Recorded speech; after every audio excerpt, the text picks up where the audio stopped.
대한민국 야구계의 명장으로 잘 알려진 김성근 감독이라는 분이 있습니다. 올해 84세의 고령임에도 불구하고 여전히 큰 영향력을 행사하면서 선수들을 지도하고 또 많은 야구 팬들에게도 많은 사랑을 받고 있는 그런 분이죠. 한화 이글스, 또 SK 와이번즈 등의 팀을 이끌면서 팀을 2번이나 우승으로 이끌기도 했습니다. 야구에 대한 철학, 또 생각, 그 스타일이 워낙 독특해서 가는 곳마다 논란과 이슈를 끊임없이 만들어내는 그런 인물이기도 합니다. 이 김성근 감독에 대한 야구계 그리고 팬들의 평가는 정확하게 양분됩니다. 진정한 승부사다, 야구를 정말 사랑하는 그런 감독이다라는 긍정적인 평가가 있는가 하면 리더십이 너무 혹독하다, 고집스럽고 독선적이다, 그의 야구 스타일을 담아내기는 어렵다, 이런 부정적인 피드백들도 따라오죠. 이분에 대한 여러 가지 또 볼 만한 것들이 있는데 가장 눈에 띄는 것이 바로 데이터 야구, 정보 야구입니다. 데이터를 아주 집요하게 또 철저하게 모으고 그것을 승부에 반영하는 것으로도 아주 유명한 그런 감독인데요. 경기 중에도 보면 이분은 다른 감독들처럼 서서 또 왔다 갔다 하면서 선수들을 지휘하지 않습니다. 책상을 앞에 두고 의자에 앉아서 앞에 두꺼운 노트를 펼쳐놓습니다. 그리고 펜을 손에 들고 꼼꼼히 무언가를 계속해서 기록합니다. 시합 중에도 그 자신만의 데이터를 만드는 건데요. 기본적인 선수들의 성적은 물론이거니와 선수 개개인들의 움직임, 패턴, 심지어 각 개인의 습관까지 꼼꼼하게 그 노트에 다 기록을 해놓습니다. 이런 적이 한 번 있었어요. 투수가 공을 던지기 직전에 글러브를 어느 위치에 놓는가를 지켜보는 거예요. 그러다가 한 가지를 발견합니다. 저 투수가 글러브를 조금 높게 들면 직구를 던지고 조금 낮게 내리면은 변화구를 던지는구나. 이거를 파악해서 타자에게 전달을 했고 타자가 그것을 읽어내고 안타를 만들어낸 적도 있을 정도입니다. 이 정작 투수는 자신의 그러한 습관이 있다는 것도 못 알아차렸는데 이 감독이 그것을 보고 정확하게 짚어냈던 거죠. 자신의 선수는 물론이거니와 상대팀 선수들에 대한 정보와 데이터까지 정확하게 수집하고 분석해서 전략을 찾아내는 방식의 야구를 구사하는 거예요. 손자가 쓴 병법서로 잘 알려진 손자병법 모공편에 보면 우리가 잘 알고 있는 지피지기 백전불태라는 말이 있죠. 적을 알고 나를 알면 100번을 맞서 싸워도 위태로움이 없다, 이런 뜻입니다. 적어도 김성근 감독은 이 원리를 잘 알고 있고 실제 승부에 정확하게 적용하고 있는 것이다 라고 볼 수 있겠죠. 우리 영적인 싸움에 있어서도 이 원리는 대단히 중요합니다. 지피지기, 적을 알고 나를 알아서 전장으로 나가는 겁니다. 이 양측에 대한 데이터를 정확하게 갖고 있으면 적들을 만났을 때에도 위태로움을 당하지 않을 수 있다라는 거죠. 어려운 싸움을 유리하게 이끌어갈 수 있고 결국 승리할 수 있다라는 것입니다. 바울은 먼저 신자가 이 땅에서 감당해야 하는 싸움의 실존을 이렇게 소개하고 있는데요. 본문 12절 상반절, 우리의 씨름은 혈과 육을 상대하는 것이 아니요, 이렇게 말해요. 여기서 이 씨름이라는 단어 헬라어로 팔레라는 단어인데 정확하게는 레슬링을 의미합니다. 레슬링이라는 운동이 고대 그리스에서부터 있었던 운동이기 때문에 당시에도 빈번하게 행해지던 일종의 스포츠였던 것이죠. 우리는 올림픽 결승전 정도가 아니면 레슬링을 잘 볼 기회가 없긴 한데 간혹 보면 어떻습니까? 레슬링이라는 이 종목이 대단히 거칠죠.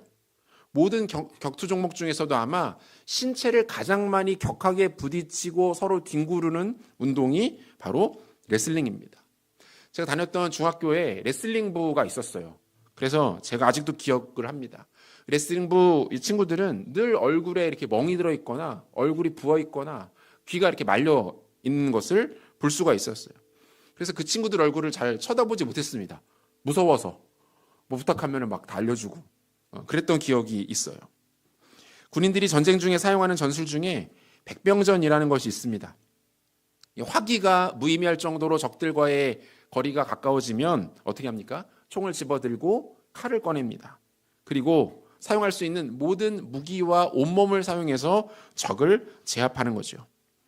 간혹 영화에서도 보면 이 백병전의 상황을 묘사하는 장면들이 간혹 소개가 되는데 그 장면이 어떻습니까? 아주 잔혹합니다. 너무너무 잔인하고 끔찍하죠.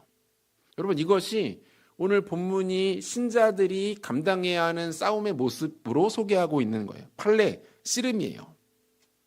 성도가 감당해야 하는, 아니죠, 본질적으로 감당할 수밖에 없는 싸움이 이처럼 거칠고 험악하다는 거예요. 굳이 설명드리지 않아도 여러분들이 더 잘 아실 겁니다. 올바른 신자, 바람직한 신자일수록 이 싸움이 어렵다는 것을 본인이 가장 잘 압니다. 올바른 신자이고 성숙한 신자일수록 이 싸움은 어렵지 않을 것이다, 편안하고 승리가 늘 보장되어 있을 것이다 라고 생각을 하는데 그렇지가 않아요. 정반대입니다. 제대로 된 신자이고 주님과 함께 구원의 영역 가운데 이미 들어와 있는 신자일수록 이 싸움이 처절하다는 것을 본인이 가장 잘 압니다. 가장 대표적인 인물이 바울 아닙니까? 우리가 몇 차례 살핀 적이 있었던 말씀인데 로마서 7장 21절부터 25절까지 말씀, 우리 한 절씩 한번 교독해 보죠. 제가 먼저 읽겠습니다. 그러므로 내가 한 법을 깨달았노니 곧 선을 행하기 원하는 나에게 악이 함께 있는 것이로다. 내 속사람으로는 하나님의 법을 즐거워하되 내 지체 속에서 한 다른 법이 내 마음의 법과 싸워 내 지체 속에 있는 죄의 법으로 나를 사로잡는 것을 보는도다. 오호라, 나는 곤고한 사람이로다. 이 사망의 몸에서 누가 나를 건져내랴. 같이 읽습니다. 우리 주 예수 그리스도로 말미암아 하나님께 감사하리로다. 그런즉 내 자신이 마음으로는 하나님의 법을, 육신으로는 죄의 법을 섬기노라. 하나님과 동행하며 놀라운 사역을 감당했던 바울에게도 이 고민이 있었던 거예요. 어떤 고민입니까? 자신 안에 있는 이중성을 발견하는 거죠. 예수 믿고 변화되어서 하나님 백성으로서의 삶을 살아감에도 불구하고 여전히 내 안에 뭐가 있는 거예요? 옛자가 남아있는 거예요. 죄가 있습니다. 그 죄가 잠잠히 있는 것도 아니고 거칠게 일어나서 자신을 사로잡는 것을 봅니다. 예수님께로 한 발 다가가면 죄가 나를 붙잡고 두 발, 세 발 후진하게 만듭니다. 바울이 자신 안에 벌어지고 있는 이 상태를 직면한 거예요. 그리고 그가 어떻게 합니까? 절망합니다. 오호라, 나는 곤고한 사람이구나. 무슨 뜻이에요? 비참하다는 거예요. 내가 나의 영적 상태를 보았더니 하나님 앞에서 내 모습을 정직하게 돌아보았더니 비참해서 못 봐줄 지경이라는 거예요. 여러분, 이겁니다. 진흙탕 싸움이에요. 피와 땀이 터지고 서로 뒤엉켜서 승부가 좀처럼 가려지지 않는 레슬링 같은 모습이 우리 안에 나타나는 거예요. 제 안에도 있고 여러분들 안에도 있는 거죠. 구원받은 신자에게는 이러한 처절한 싸움이 나타납니다. 신자의 영적 상태는 절대로 고상하거나 우아하지 않습니다. 그럴 수가 없는 거예요. 죄 앞에서 비참함과 굴욕을 매번 경험하는 거예요. 또 무너졌구나. 그놈의 죄 앞에 내가 또 무릎 꿇었구나. 이번에도 실패했구나. 또 그 지점에서, 그 상황에서 그 말하면 안 되는데, 그렇게 생각하면 안 되는데 또 거기서 실패하고 무너져 내렸구나. 우리가 하나님 앞에서 자신 없어서 매번 아파하는 부분들 아닙니까? 아무도 보는 사람이 없을 때 여러분들은 어떤 모습입니까? 어떤 분은 이 상태를 그 사람의 인격이라고 설명하는데요. 아무도 보는 사람 없을 때의 내 모습, 아무도 모르게 은밀하게 짓는 죄의 모습들, 아무도 보지 않고 아무도 나를 파악하지 못할 때 내가 하는 생각들, 여러분 그런 것들 이 뒤에 전광판에 띄워놓고 같이 볼 자신 있습니까? 아니요. 이게 안 되는 거예요. 우리가 그런 존재인 거예요. 싸움이 처절하고 내 힘으로 감당되지 않는 영적인 한계들을 직면합니다. 그러므로 그러한 자들이 누구에게로 고개를 향하는 겁니까? 예수 그리스도께로 고개를 향할 수밖에 없는 거예요. 여러분, 이것이 신자의 실존입니다. 우리가 늘 성령 충만하고 영적으로, 윤리적으로, 도덕적으로 완벽해서 예수님께 다가가는 게 아니에요. 예수님 앞에 얼굴을 들 자신이 있어서 예수님 그분의 얼굴을 바라보며 눈을 마주치는 게 아니죠. 그런 사람이 어디 있습니까? 이 지점에서 예수님께 나가는 거예요. 내 힘으로는 도저히 안 되니까. 이 비참하고 처절한 내 모습을 어찌할 바 알 수가 없기에 우리가 결국 나가 설 수 있는 곳이 그리스도의 십자가인 거예요. 이러한 나를 그럼에도 불구하고 용납해 주시고 참아 주시고 품어 주시고 괜찮다 말씀해 주시고 용서해 주시는 분이 온 우주를 뒤져봐도 예수님 그분밖에 없기 때문에 우리가 그분께로 나가는 것 아닙니까? 사랑하는 성도 여러분, 우리 안에, 여러분들 안에 아무리 처절한 싸움과 진흙탕 이전 투구가 벌어진다 할지라도 예수 그리스도께로 얼굴 돌리는 것을 포기하지 마시기를 바랍니다. 우리가 돌아갈 곳은 거기밖에 없는 거예요. 그 누구도, 그 어떤 존재도 우리를 그토록 맞이해 줄 수 있는 분이 없는 거죠. 자, 그렇다면 신자가 상대하게 되는 대적들의 실체란 무엇일까? 우리가 어제 첫 시간에 신자가 이 땅에서 감당하게 되는 영적 전쟁의 전체적인 양상, 큰 틀을 우리가 살폈습니다. 두 가지로 정리했죠. 영적 전쟁은 능력 대결, 파워 인카운터와 세계관 대결, 월드뷰 인카운터로 정리할 수 있다. 귀신이 전면에 드러나서 자신의 존재감을 드러내는 능력 대결. 반면 철학, 종교, 사상, 문화에 숨어서 사람들을 조종하는 세계관 대결. 이렇게 정리를 했었는데요. 그렇다면 이러한 관계들이 직접적으로 어떠한 주체들에 의하여 표출되어 나타나는지를 오늘 본문을 통해서 확인할 수가 있는데요. 우리가 본문 12절 다시 한 목소리로 같이 한번 읽도록 하겠습니다. 우리의 씨름은 혈과 육을 상대하는 것이 아니요 통치자들과 권세들과 이 어둠의 세상 주관자들과 하늘에 있는 악의 영들을 상대함이라. 이렇게 되어 있죠. 여기에서 보면 통치자들, 권세들, 이 어둠의 세상 주관자들, 하늘에 있는 악의 영들, 이렇게 네 종류의 세력들이 소개되고 있습니다. 이 네 가지가 또다시 두 부류로 정리돼요. 통치자들과 어둠의 세상 주관자들이 같은 성격으로 묶이고요. 다시 통치자들과 어둠의 세상 주관자들이 같은 성격으로 묶이고 권세들과 하늘에 있는 악의 영들이 함께 분류가 됩니다.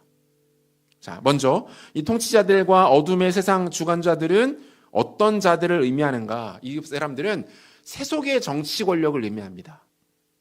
통치 권세들을 뜻하는 거예요. 더 구체적으로는 당시 로마의 황제를 비롯하여 각 지방의 총독들, 분봉왕들, 군대 지휘관들, 공권력을 손에 쥐고 백성들을 위해 군림하는 모든 공권력의 세력들을 가리키는 거예요. 여러분, 동서를 막론하고 고대 사회일수록 권력자들이 선할 수는 없습니다. 권력자들이 선하기는 극히 힘듭니다. 그리고 굳이 선할 필요가 없어요. 고대 사회에서 권력자는 태양의 아들, 애굽의 경우가 그렇죠. 신의 아들로 불렸습니다. 동양에서는 천자 이렇게 부르죠. 무소불위의 절대 권력을 태어날 때부터 손에 쥐고 태어납니다. 그리고는 한 인간 안에 표출될 수 있는 모든 탐욕과 악한 본성을 가감없이 드러내는 존재가 권력자들이에요. 그들에게 국가는 자신의 욕구를 채우는 텃밭이었고 백성들은 그 밭에 굴러다니는 모래, 알갱이나 자갈 정도에 불과했습니다. 물론 성군들이 없지는 않았죠. 하지만 역사 전체를 놓고 보았을 때 성군들, 백성을 사랑, 애민하고 위국, 나라를 지켜내는 이런 성군들은 극히 일부에 불과한 것들을 볼 수 있어요. 실제로 로마의 천년 역사 가운데서도 오현제 시대라고 해가지고 지혜롭고 강력한 왕들의 시대가 있었습니다. 오현제, 5명의 지혜로운 황제들. 그런데 그들이 지혜로웠던 이유는 국가를 부강하게 하고 영토를 확장했다는 의미이지 그들이 정말 백성들을 살뜰하게 살피고 성품적으로 도덕적으로 숭고했다라는 뜻은 아니에요. 오늘날처럼 인권에 예민하고 민주주의를 갈망하는 시대에도 국민들 입장에 서서 선하게 지혜롭게 나라를 이끌어가는 지도자를 만나는 것은 매우 어렵습니다. 민주주의가 그토록 발달했다고 하는 미국에서도 지도자 때문에 애를 먹고 있는 것이 오늘날의 현실이죠. 여러분, 무엇을 말합니까? 세상 권력은 기본적으로 사탄이 즐겨 사용하는 도구라는 거예요. 우리가 나라와 지도자들, 국가의 리더들을 위해서 금요일마다 기도하는 이유도 이것이죠. 하나님, 저들이 마귀의 소나귀에 잡히지 않게 해주십시오. 하나님 경외하게 해주시고 하나님 주시는 지혜와 명철 가지고 국민들을 사랑하며 나라를 지켜낼 수 있도록 도와주십시오. 지도자들을 위해 기도하는 것들이 반드시 필요합니다. 왜 그래요? 우리 역사를 통해서 너무 잘 보잖아요. 멀쩡하던 사람들도 그 자리에 가면 이상해집니다. 평상시에 정상이었던 사람들이 그 자리에 가면은 미쳐 날뜁니다. 그 사람들이 원래 그랬기 때문일까요? 그 사람들이 원래 이중인격자였기 때문에 그런 걸까요? 아니에요. 그 자리가 사탄이 쥐고 흔드는 자리이기 때문에 그래요.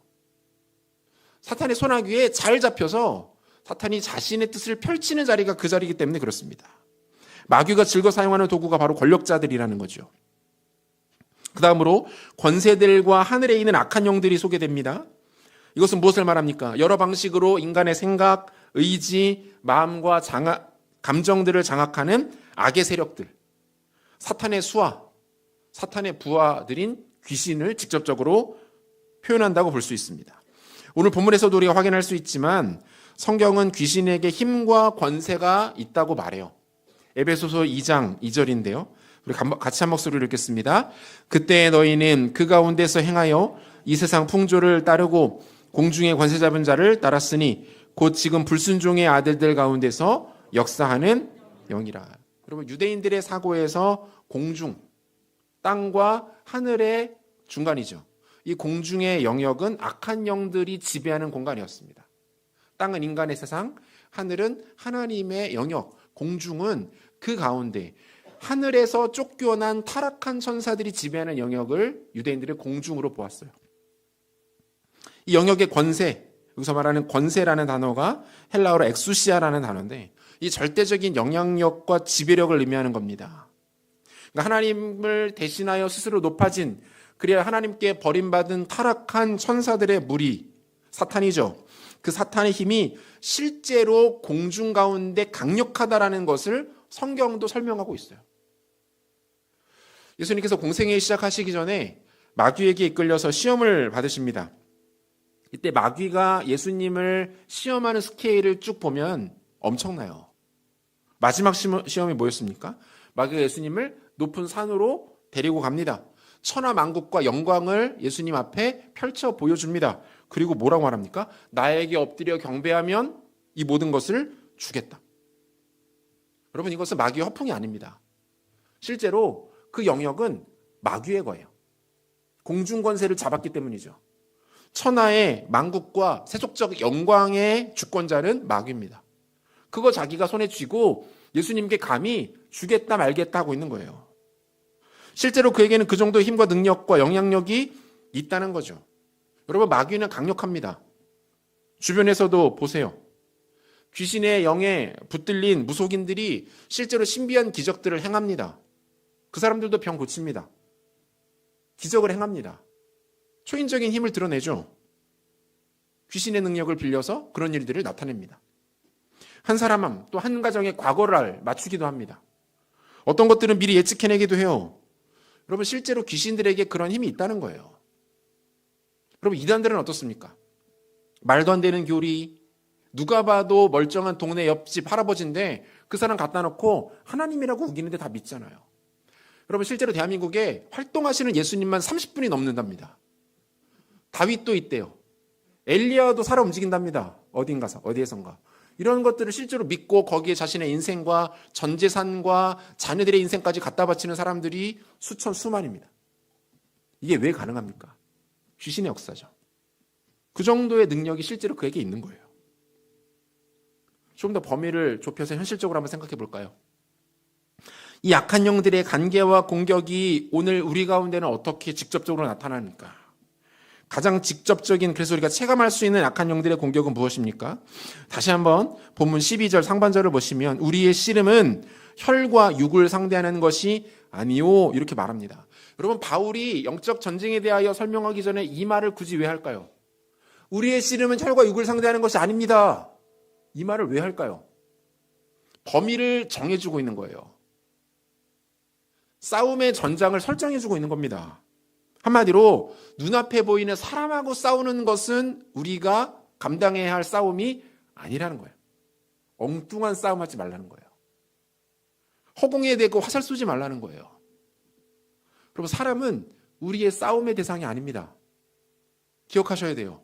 사람과 싸우는 것처럼 소모적이고 낭비적이고 어리석은 것이 없는 것이죠. 마귀가 우리가 힘 빼도록 만들고 싸움의 방향을 잘못 설정해 주는 것에 놀아나고 있는 것에 불과하다, 이 말입니다. 삼국지에 나오는 유명한 싸움 중에서 적벽대전이라는 것이 있죠. 손권과 유비연합군이 조조를 상대로 벌이는 전쟁이에요.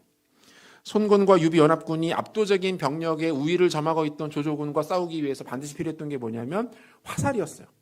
화살도 몇백 개, 몇천 개로 안 돼요. 한 10만 개 정도가 필요했습니다. 송곤의 참모였던 주유가 유비의 참모였던 제갈량을 불러서 이야기합니다. 열흘 동안 화살 10만 개를 구해오시오. 그를 시험하고 견제하기 위한 함정이었죠. 제갈량이 그 얘기를 듣고 3일이면 충분합니다. 이렇게 말해요. 주유가 깜짝 놀라서 헛소리하지 말라고 말하면서 만약에 당신 약속 어기면 굴령으로 처벌하겠습니다. 제갈량이 그렇게 하십시오. 호언장담하면서 그 자리를 떠납니다. 다음날 새벽 날쌘 배 몇 척에 볏짚단을 가득 채웁니다. 안개가 자욱하게 낀 새벽에 그 배들을 몰고 적군 조조의 수군이 진치고 있는 적진 한복판으로 들어가요. 그리고 북을 울리면서 몇몇 안 되는 병사들이 함성을 질러대면서 마치 기습을 한 것 같은 상황을 연출하죠. 놀란 조조군이 그 새벽에 할 수 있는 것이라고는 뭐예요? 갔다 봤더니 아무것도 안 보여요. 소리는 들려요. 소리가 들리는 향하는 곳으로 수많은 화살들을 쏘기 시작합니다. 그렇게 제갈량은 10만 개가 넘는 화살을 불과 몇 시간 만에 확보하고 돌아오죠. 뒤늦게 이 사실을 깨달은 조조는 자기가 속았다는 것을 알고 분노하면서 초조함을 느끼고, 이러한 조조의 심리는 그대로 적벽대전의 패배로 이어지는 것을 보게 돼요. 뭡니까? 허공에 화살을 쏘는 것이 공격하는 사람의 진을 빼는 거예요. 엉뚱한 상대를 때리는 것이 얼마나 황당한 일인지를 알 수가 있는 거죠. 우리의 상대가 혈과 육이 아니라는 것은 무엇을 말합니까? 사람과 싸우거나 다투지 말라는 겁니다. 누군가를 미워하고 증오하고 혐오하고 또는 그 사람에 대하여 시기하고 질투하고 분노를 지속적으로 품는 것 자체가 신자 개인에게 너무나도 안 좋은 영적 상황이라는 것을 바울이 경고하고 있는 거예요. 그거 하면 뒤에 아무것도 못한다는 거예요. 사람 미워하고 사람과 갈등하고 싸우기 시작하면 당신이 진짜 힘을 내야 할 전장에서는 아무것도 못합니다. 이 말을 하고 있는 거예요. 우리 영혼을 갉아먹는 행위인 거죠. 여러분, 실제 이러한 마귀의 공격에 노출되었다가 인생을 망친 인물이 있습니다. 사울왕이에요. 사무엘상 18장 이후를 보면 사울이 말 그대로 마귀의 놀이개감이 되어서 비참하게 망가지는 것을 볼 수가 있습니다. 사무엘상 18장 7절부터 11절까지인데요. 여기도 한 절씩 교독해 보겠습니다.